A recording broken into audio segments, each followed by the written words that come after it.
श्री राधे, जय श्रिया राम, हर हर महादेव। आप सभी दर्शकों का स्वागत हमारे YouTube चैनल सितारे आपके नाम में। प्रिय दर्शकों, आज मैं बिल्कुल नई टॉपिक लेकर के उपस्थित हूं आपको बताने के लिए कि जन्म कुंडली में आप देख रहे होंगे, यह एक हमने मिथुन लग्न का चार्ट लिया है। यह कुंडली का प्रथम भाव है और मिथुन लग्न की कुंडली है। मिथुन लग्न से संबंध बना बुध ग्रह का। और आपको देखना क्या है, आप अपनी जन्म कुंडली खोल लीजिए। जैसे मैंने उदाहरण के लिए यहां मिथुन लग्न का चार्ट लिया है। आपकी कुंडली मेष से लेकर के मीन तक के बीच किसी भी लग्न की हो सकती है। वहीं आज हम विचार करेंगे कि जन्म कुंडली के लग्न का स्वामी अर्थात लग्नेश किस भाव में जाकर के बैठा है। पूरे कुंडली के 12 भाव का संपूर्ण विश्लेषण हम करने वाले हैं। साथ ही साथ सूचना दे दूं, अगर आप हमारे साथ ज्योतिष सीखना चाहते हैं तो हमारा बैच शुरू हो रहा है। मात्र 2100 रुपए से आप पूरे बैच को ज्वाइन कर सकते हैं। टोटल फीस है। उसके लिए आप हमसे संपर्क कर सकते हैं। हमारा नंबर है 7310113939। इस नंबर पर आप हमसे कांटेक्ट कर सकते हैं। आइए चर्चा शुरू करते हैं। यदि आपके लग्न का स्वामी लग्नेश यदि इसी प्रथम भाव में ही बैठा हो, सबसे पहले हम लग्नेश निकाल लेंगे। यह जो 3 नंबर आया है, 3 नंबर की राशि क्या होगी? मिथुन। और इसका स्वामी कौन सा ग्रह बन जाएगा? बुध। 3 नंबर की राशि है मिथुन, इसका स्वामी है बुध ग्रह।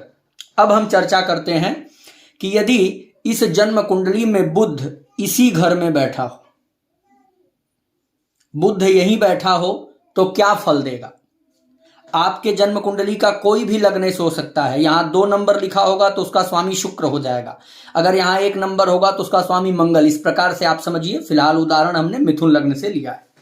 इसका स्वामी बुध यदि इसी घर में बैठ जाए, पहले घर में ही, तो क्या होगा? ऐसा जातक रोगहीन होगा, बीमारी नहीं होगी, स्वास्थ्य अच्छा रहेगा, बलवान होगा, दृढ़ काय होता है ऐसा जातक। वहीं रूपवान भी होगा। जिसका लग्नेश लग्न में ही बैठा होगा, ऐसा जातक गुणवान और रूपवान भी होता है, अति प्रतिष्ठा युक्त होता है, चंचल स्वभाव का होगा, थोड़ा राजकुल मंत्री हो सकता है, सुखी और विलासितापूर्ण जीवन व्यतीत करता है, सत्कर्म परायण भी समय समय पर होता है, कीर्तिमान, विख्यात। और कभी कभी देखा गया कि जिनके जन्म कुंडली में लग्नेश लग्न में ही हो, ऐसे जातक 2 विवाह करने वाले भी होते हैं।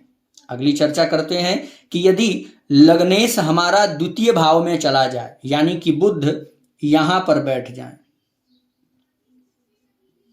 अगर लग्नेश द्वितीय भाव में चला जाए, जो आपका धन भाव है, तो क्या होगा?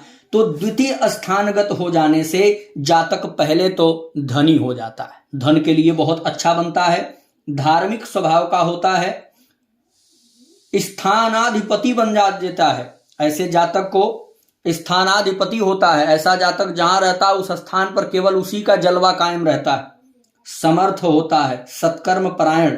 ऐसे जातक की उम्र बड़ी अच्छी होती है, दीर्घायु होते हैं, साथ ही साथ कुटुंबों से युक्त और बड़ा सुशील होते हैं।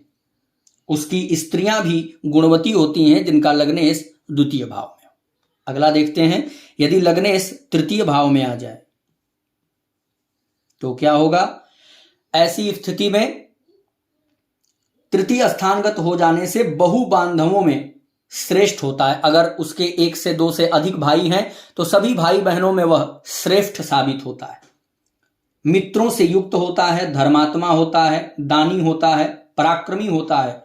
क्योंकि लग्नेश पराक्रम भाव में आ गया, इसलिए पराक्रमी भी होगा और सब प्रकार की संपत्ति से युक्त होता है। कभी कभी 2 भार्या वाले ये भी होते हैं। यदि लग्नेश बलहीन हो तो अपवित्रता प्रदान करता है। यदि शुभ ग्रह की दृष्टि हो तो मधुर भाषी, मीठा बोलने वाले भी ऐसे लोग हो जाते हैं। चलिए, यदि लग्नेश चतुर्थ भाव में आ जाए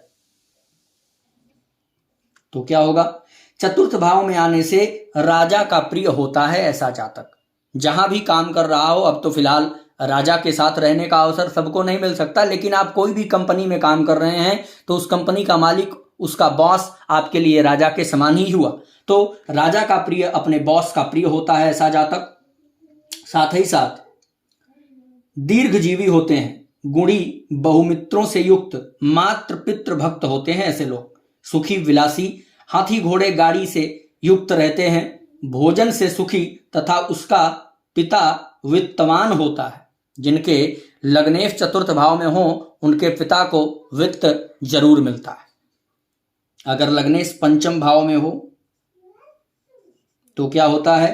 पंचम भाव में लग्नेश के आने से जातक पुत्रवान, दानी, समर्थ, विख्यात, सुशील, सुकर्म तत्पर, त्यागी, क्षमावान, विनीत, सत्कर्म परायण हो सकता है, धर्म कर्म में खूब रुचि रहेगी।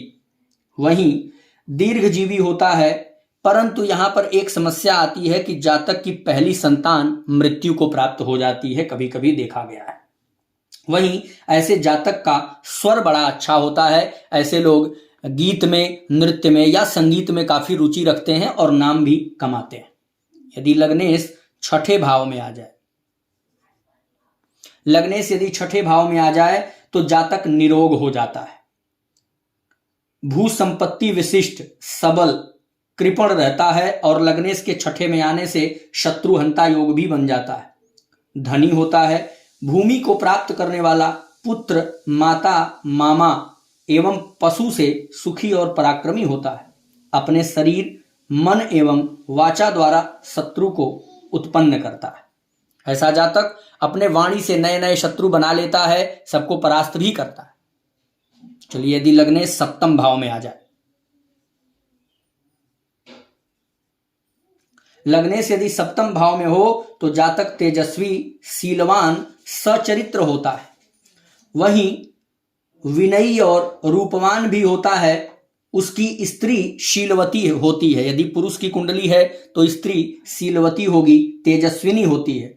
यदि यह स्त्री की कुंडली हो, किसी स्त्री की जन्म कुंडली में यदि लग्नेश सप्तम भाव में हो तो ऐसी स्त्री की मृत्यु उसके पति से पहले हो जाती है। यह बात बिल्कुल तय है, स्पष्ट रूप से। फिर से ध्यान से सुनिए, यदि लग्न का स्वामी सप्तम भाव में आकर के बैठ जाए और लग्न पर दृष्टि लगाया हो तो ऐसी स्त्री पति से पहले मृत्यु को प्राप्त हो जाती है, सुहागिन मरती है। अगला, यदि लग्नेश अष्टम भाव में हो, लग्नेश यदि अष्टम भाव में हो तो जातक कृपण होता है, बहुत कंजूस होता है और धन संचयी होता है। जिनका लग्नेश अष्टम भाव में होगा ऐसे लोग बड़े कंजूस स्वभाव के होते हैं, धन संचयी होते हैं, दीर्घायु भी होते हैं। यदि शुभ ग्रह से दृष्ट हो तो बुद्धिमान, मान बढ़ाई पाने वाला तथा सौम्य स्वभाव का होता है। यदि क्रूर ग्रह से दृष्ट हो तो इसी का उल्टा समझना चाहिए, बार बार अपमानित होना पड़ेगा, दिमाग कमजोर होगा, बुद्धि नहीं होगी और कठोर स्वभाव का होगा। चलिए, अगर लग्नेश नवम भाव में हो, लग्नेश यदि नवम भाव में हो तो तेजस्वी बनाता है, सुखी बनाता है, शीलवान बनाता है, पुण्यात्मा बनाता है, यशस्वी, राजा से पूज्य, मनुष्यों में प्रतिष्ठित, धार्मिक और भाई तथा मित्रों से युक्त होता है। ऐसे लोगों को खूब मान सम्मान मिलता है। अगर 100 लोगों की संख्या में खड़े हो जाएं तो उनकी एक अलग पहचान बन के ही रहती है। यदि लग्नेश दसम भाव में हो, लग्नेश यदि दसम भाव में हो तो जातक विद्वान, शीलवान, अपने राजा का मित्र, गुरुजन अर्थात माता आदि का आदर करने वाला, माता पिता और गुरुजनों का आदर करने वाला और उनसे सुखी, राज्य समृद्धि, विख्यात, भोगी और सत्कर्मी होता है। उसे भाई भी होते हैं। जिनका लग्नेश दसम भाव में आ जाए उनके पास भाई होंगे, सत्कर्म करने वाले होंगे, राजा के प्रिय होंगे और खूब समृद्धशाली जीवन व्यतीत करते हैं। यदि लग्नेश एकादश भाव में हो तो क्या होता है? जातक मित्र विशिष्ट, पुत्रवान, अर्थशास्त्र में निपुण होता है, विख्यात होता है, तेजस्वी होता है, बलवान होता है तथा दीर्घजीवी होता है, वाहन आदि सुख संपन्न, विवेकी एवं विचारवान होता है। परंतु यदि लग्नेश बलहीन हो तो ऐसा फल नहीं होता है। लग्नेश को देखना पड़ेगा कि लग्नेश बलहीन है या बलवान है। तो इस पर हम अलग से वीडियो बनाए हैं, उसको आप देख सकते हैं। अब अगर लग्नेश 12वें चला गया हो यानी द्वादशगत हो, लग्नेश यदि 12वें भाव में जाकर के बैठा हो तो जातक कटुभाषी होगा, विरोधी और विदेशवासी होगा। अधिक से लोग पूछते हैं ना कि विदेश यात्रा का योग है, तो आप देख लीजिए किसी की कुंडली यदि लग्नेश जाके 12वें में बैठा हो तो बिल्कुल बोल दीजिए कि आप विदेशी ही होंगे, विदेश यात्रा आपको करनी चाहिए। सगोत्रियों से उसे अनबन रहा करती है। ऐसे लोग अपने परिवार से, अपने कुटुंबियों से, अपने जाति के लोगों से नफरत रखते हैं, उनकी एक अलग दुनिया होती है। ऐसा जातक को जैसा लाभ होता है वैसा ही खर्च भी होता है, जितना धन आएगा उतना खर्च होगा, क्योंकि लग्नेश खुद व्यय भाव में जाकर के बैठा है, अर्थात आवश्यक कार्यों में धन का अभाव नहीं होता है। जैसे कोई काम ये अगर ठान लेंगे तो पूर्ण जरूर कर लेते हैं। तो आप सभी को हमने ये बताया कि यदि लग्नेश कुंडली के 12 भावों में से किसी भी भाव में हो तो उसका क्या फल होगा। यहां पर आपको बिल्कुल संशय नहीं करना है। आपका लग्नेश बुध है या किसी का लग्नेश बुध है तो यही समझ लीजिए आपका जो भी लग्नेश है वो जिस भाव में जाएगा सेम वही फल देगा। तो आपका लग्नेश चाहे बुध हो, गुरु हो, शुक्र हो, शनि हो, राहु केतु हो, सूर्य चंद्रमा मंगल हो, कोई भी हो, जो लग्नेश बनेगा वह जिस भाव में गया होगा, जो हमने आपको फल बताया वही फल आपके साथ लागू होगा।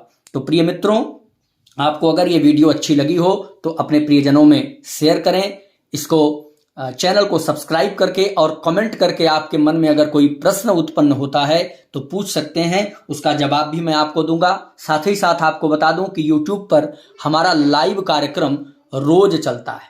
लाइव कार्यक्रम रोज चलता है सुबह दिन के 11 बजे से लेकर के 2 बजे तक। इस 3 घंटा में आप बिल्कुल हमारे साथ जुड़ करके और कुंडली दिखा सकते हैं। तो लाइव में आप जुड़िएगा। साथ ही साथ हमारे साथ अगर ज्योतिष सीखना चाहते हैं तो हमारा बैच स्टार्ट हो रहा है, दिए गए नंबर पर संपर्क कर सकते हैं, या हमसे आप पर्सनल गाइडेंस लेना चाहते हैं तो भी संपर्क कर सकते हैं। जय श्री राम, हर हर महादेव।